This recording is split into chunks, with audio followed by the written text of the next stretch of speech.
हनुमान जी ने सूर्य को निगल लिया। बाल लीला की कथा। जब हनुमान जी छोटे बालक थे, तब वे बहुत ही चंचल, बलशाली और अद्भुत शक्तियों से युक्त थे। वे अंजना माता और खेसरी के पुत्र थे, और पवनदेव वायु उनके पालनहार थे। एक दिन की बात है। सूर्य सूर्य को फल समझ लिया। प्रातःकाल का समय था। बालक हनुमान जी को बहुत भूख लगी थी। तभी उन्होंने आकाश में लाल लाल चमकता हुआ सूर्य देखा। उन्हें वह एक बड़ा लाल और रसदार फल जैसा दिखाई दिया। वे सोचने लगे, वाह, कितना सुंदर फल है, मैं इसे खा लेता हूँ। उन्होंने तुरंत छलांग लगाई और बड़ी तेजी से आकाश की ओर उड़ चले। देवता घबरा गए। हनुमान जी की शक्ति देखकर सभी देवता चकित हो गए।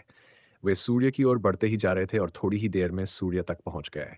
और जैसे ही पास आए, उन्होंने सूर्य को निगल लिया। धरती पर अंधकार छा गया। सूर्य के अदृश्य हो जाने से पूरे संसार में अंधकार छा गया। न दिन रहा, न कोई दिशा दिखी। ऋषि, मुनि, देवता सब परेशान हो गए। तब वे भगवान इंद्र के पास गए और कहा कि इस समस्या का समाधान करें। हाँ, बड़े इंद्र का प्रहार और हनुमान जी का गिरना। इंद्र ने क्रोधित होकर वज्र बिजली का सफ हनुमान जी की ठोड़ी हुन पर लगा। वे आकाश से नीचे गिर पड़े और मूर्छित हो गए। जब पवनदेव ने यह देखा, तो वे बहुत क्रोधित हो गए और पूरी पृथ्वी से वायु को रोक लिया। किसी को सांस नहीं मिल रही थी। तब सभी देवता भयभीत होकर ब्रह्मा जी के पास पहुंचे। हनुमान जी को वरदान मिलते हैं।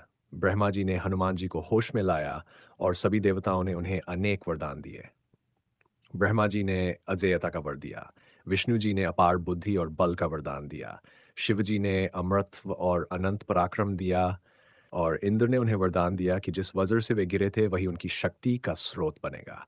पवनदेव भी प्रसन्न हो गए और धरती पर वायु पुनः चलने लगी। कथा का सार। ये कथा ये बताती है कि हनुमान जी में अपार शक्ति, साहस और उत्साह बाल्यकाल से ही था। साथ ही ये भी कि उनका प्रेम और मासूमियत कितनी सरल और अद्भुत थी। उन्होंने सूर्य को सिर्फ एक फल समझकर निगल